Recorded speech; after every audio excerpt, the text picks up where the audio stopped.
Hi guys, if you want to skip the part about me ranting and explaining the situation here, you can find timestamps in the video description below. So I'm starting this series partly out of frustration for the state of Minecraft build videos on the internet. When I want to build something, I often struggle to find good videos. It's either the YouTuber in question didn't bother to test his build in survival and it doesn't work, or he didn't bother to build it in survival or show you how to build it in survival, and you don't know how to build it in survival. They only showed you in creative, and sometimes it's not even possible to build the thing in survival. Other times they just leave out crucial details like, oh, just put this mob in that cauldron over there, and then you're left wondering, how the hell do I do that? So in this video series, I'm going to show you how to build stuff in Minecraft in survival mode and tell you everything you need to know along the way. These builds are used by myself in survival and properly tested, so they won't be falling apart on you, and they'll continue to work. And if they get destroyed or no longer work due to a version update in Minecraft, then I will update the description of the video to post a link to its respective replacement video. So when you look at one of my videos in this channel, always just check the descriptions first to see if there's a replacement video link. Now what you're looking at here is the standard wool farm. It's a very standard thing, small, compact, but the thing that's always annoyed me about this farm is that chest is so far down into the ground that it makes for a very awkward aesthetic design. I'm going to be showing you how to build this farm instead. It's the same thing, but the chest has been moved up one layer thanks to the additional redstone. It definitely has a slightly larger footprint, but I like the fact that the chest is higher and leads to better design possibilities. You can see it's 3 blocks extra down and 3 blocks extra in front compared to the original design. These are the items you're going to be needing for building this farm. The leash and the wheat are for luring the sheep. The leash itself is actually optional. The 64 stack of netherrack there is basically just any stack of blocks. The 11 blocks, 2 slabs and 4 steps can be any type, but it's recommended that they all match for the design. The components that all look similar are 1 dropper, 1 dispenser and 1 observer. First you want to dig a hole out for the back, then skip a block and 3 in front, and then expand this column of 3 by a total of 4 rows, so 3 by 4.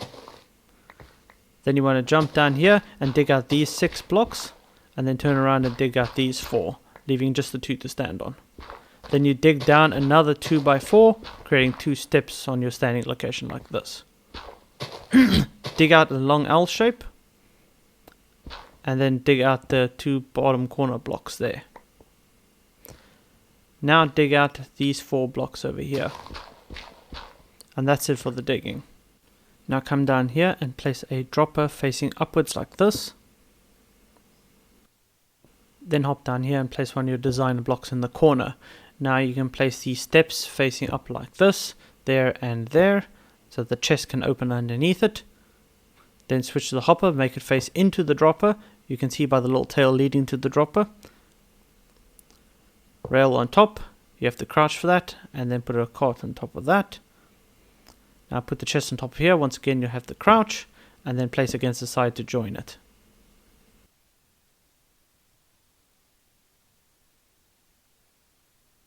Now put 1 redstone torch down over there, 1 against the side of this block over here, and then a redstone dust between them, and redstone dust on top all around like this.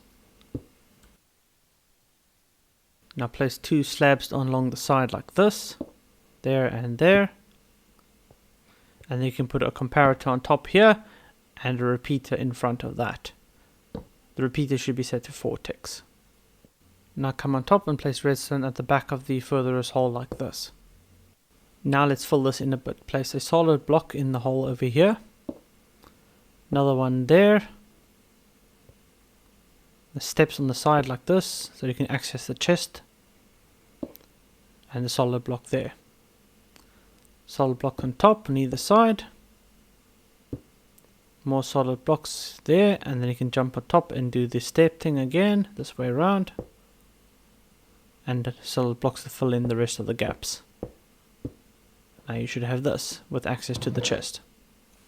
And this is why I wanted to 2 blocks down and not 3 blocks down for the chest. Now let's get started building the chamber. Place an observer facing towards the stone like this. The red arrow should point to the redstone dust. Now place a dispenser on top of that, facing the direction like this. Now you can build up your glass chamber to capture the sheep. Place a trapdoor on top for utility and access and lightning prevention, and that it can open like that by placing the trapdoor facing the back. Put a shear in the dispenser and that will be shearing the sheep when we capture one. Now we need to prep for sheep capture, so let's build some steps up here and prep a little enclosure over here, 2 pillars on either side, extend out by 3 blocks and then extend both of those walls. Okay, that should do it.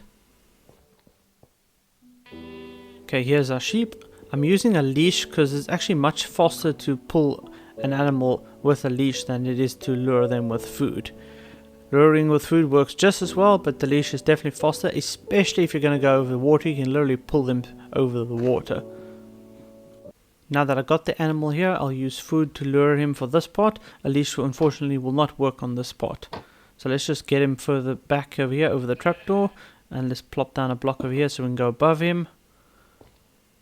And then we can kill the trapdoor pretty quickly before he runs away. Should have had an axe. Okay, there we go. Hop down and then start nudging him back into that hole. Come on. Slowly. Does it. Almost there. Easy. And in you go. Get rid of the excess blocks. And now I can fetch our trapdoor that fell down here into the hopper. And just put it back. Once again, make sure you face it towards the stone like that. So that you have access from the top like this. Normally a sheep farm will make white wool, but you can actually make any colored wool you want. So let's turn this flower into some yellow dye over here. And all you do is you go back to your sheep and you right click on the sheep. Well, assuming he actually has wool on him, you can't dye a sheep that doesn't have wool if it's sheared. But if he has wool on him, you can dye him yellow and he'll continue to produce yellow wool at that point. And there you have it. There's our modified wool farm. Since slime can be difficult to get your hands on, especially early game, if you want a quick access to leashes, you can find a wandering trader like this, dig a hole underneath him, stick him in, then put some blocks over the top of his head. Wait, I need another block there. There we go. Then use a shovel and right click on the grass to flatten it, and now you can stick a water bucket into the gap there and drown him. It will not count as you killing him, so the llamas won't attack you and the trader won't get angry with you. And yes, a new trader will eventually spawn even after this one dies, because this is considered an accidental death. But when he dies, he will drop the 2 leashes that he's using on his llamas, and you can get leashes pretty early on in the game. Okay, he's dead. We can pick up our water, and our leashes should now be on the ground. There's 1 and 2. Nice. Now we have 3 leashes instead of 1. That's it for this video. Hope you guys enjoyed it.